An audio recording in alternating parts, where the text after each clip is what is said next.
I was born in 1934, one of a pair of twins. Miriam and I were the third and fourth children in the family. We lived in a very small village in Transylvania, Romania.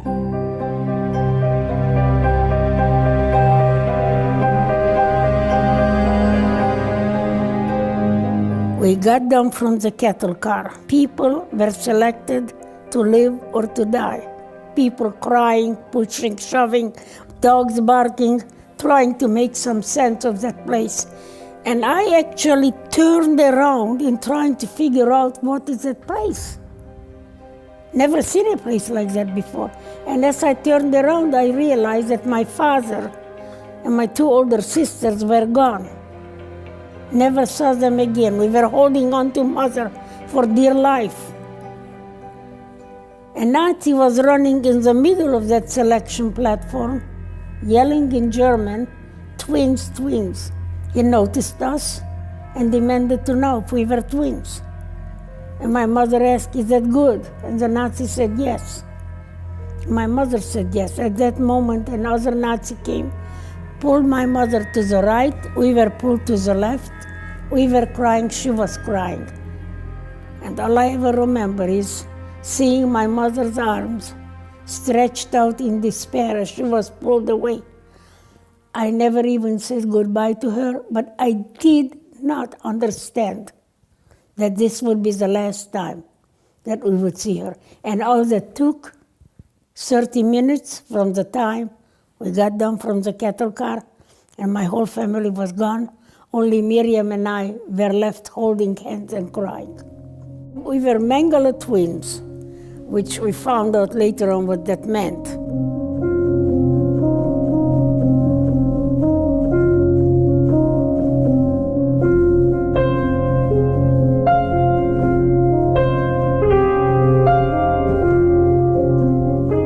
Mengele would count us every morning, and he wanted to know how many guinea pigs he had this day.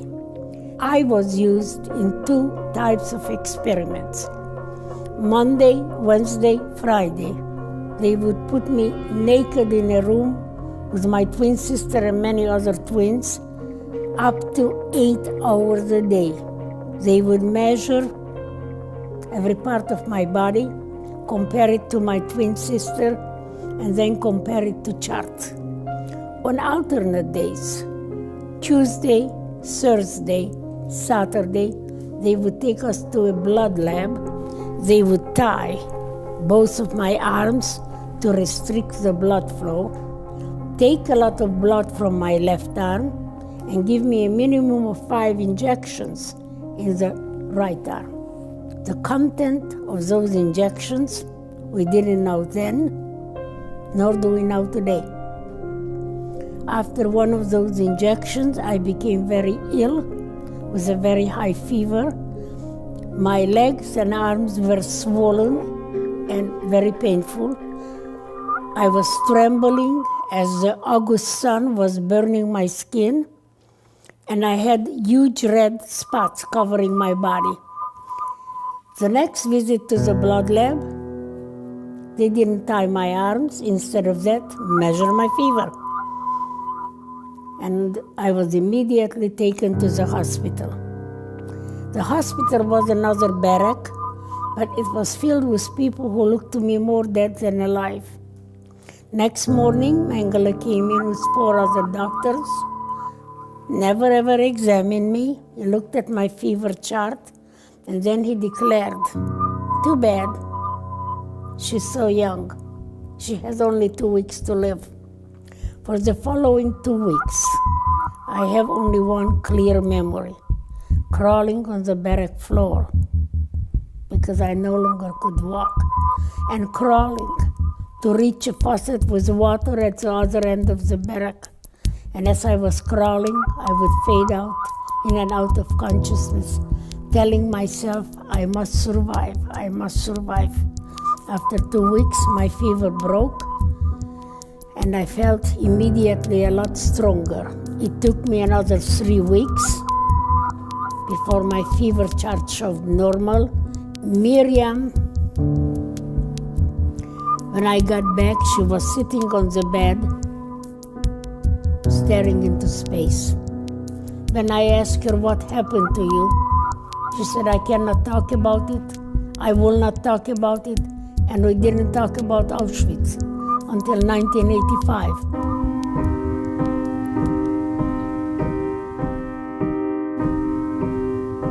When I asked her in 85, Miriam, do you remember when I was taken to the hospital? She said, yes. I said, what happened to you while I was in the hospital? She said, I was under Nazi doctor supervision 24 hours a day. It was the same 2 weeks that Mengele said I would die. So I said to them, what happened to you after the 2 weeks were up? She said she was taken back to the labs, injected with many injections that made her feel very sick. As we found out years later, when she grew up, got married in Israel, expected her first child, she developed severe kidney infections that did not respond to any antibiotic. Second pregnancy in 1963, the infection got so bad that the Israeli doctors studied her, and they found out that Miriam's kidneys never grew larger than the size of a 10-year-old child. So I begged Miriam that not to have any more children, because every pregnancy was a life crisis. But she had a third child, and after the third child was born, her kidneys started to deteriorate, and by 1987 they failed, at which time I donated my left kidney. I had 2 kidneys and 1 sister, so it was an easy choice. But a year later she developed cancerous polyps in the bladder. The doctors kept asking me to find our Auschwitz files. We never found our files. We never found out what was injected into our bodies. Miriam died June 6, 1993. Months after Miriam died, I received a telephone call from a professor at Boston who said he heard me speak and he would like me to go to Boston and speak. And when I came there, it would be nice if I could bring a Nazi doctor. I was stunned at such a question, and when I thought about it, I remembered that the last project that Miriam and I worked together before she died was 1992, and was a documentary done by a German television about the Mengele twins. And in that documentary, there was a Nazi doctor from Auschwitz. And I figured if he was alive in 92, he might be alive in 93. So I got his telephone number, I called him and invited him to Boston. But he told me he was not willing to go to Boston, but he was willing to meet with me at his house in Germany.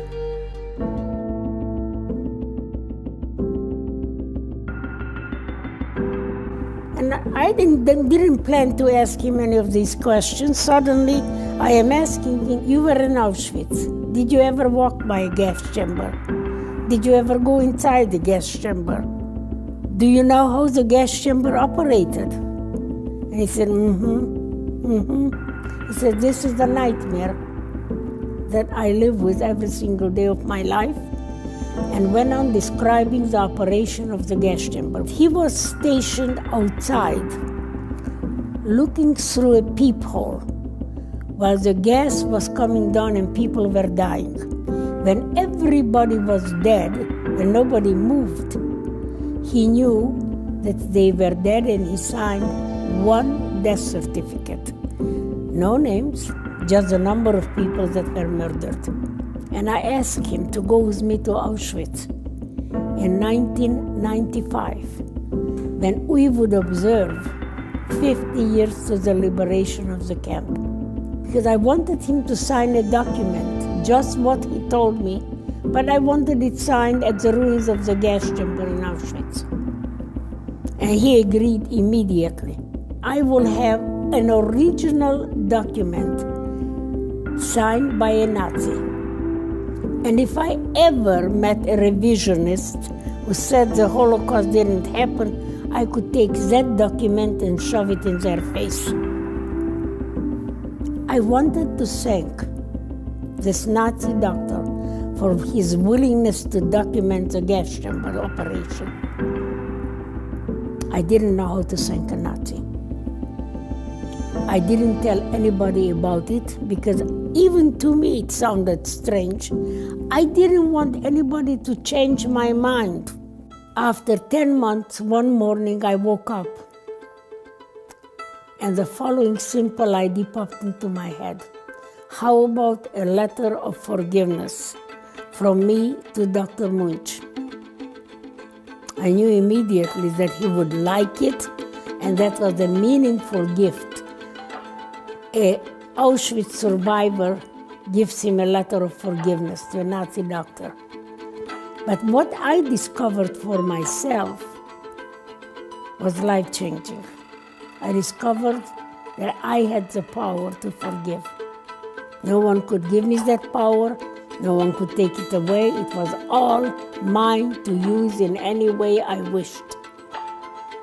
And that became an interesting thing because as a victim of almost 50 years, I never thought that I had any power over my life.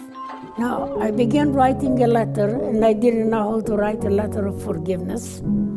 And it took me 4 months to write it. And then I thought somebody might read it, and my diction in English is good, my spelling is not. So I wanted my former English professor to correct my spelling. So I called her. We met 3 times, and third time she said to me, "Now, Eva, very nice, you forgive this Dr. Munch.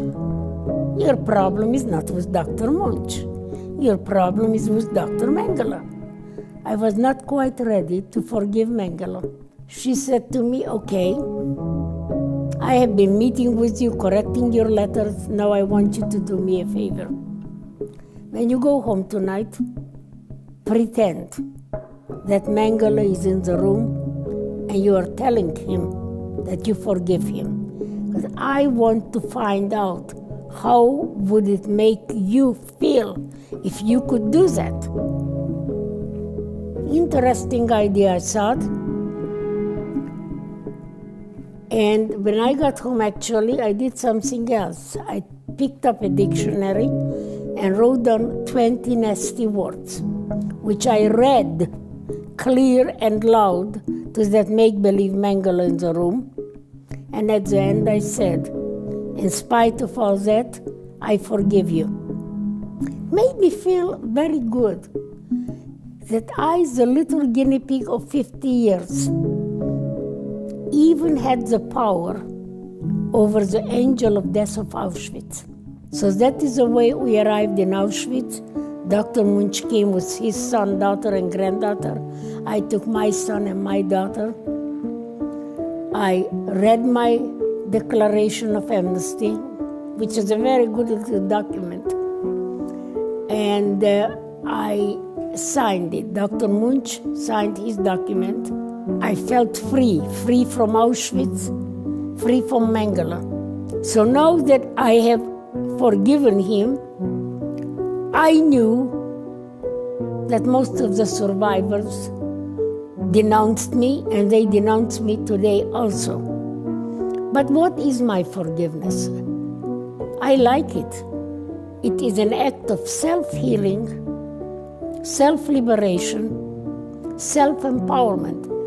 All victims, all hurt, feel hopeless, feel helpless, feel powerless. I want everybody to remember that we cannot change what happened. That is the tragic part. But we can change how we relate to it.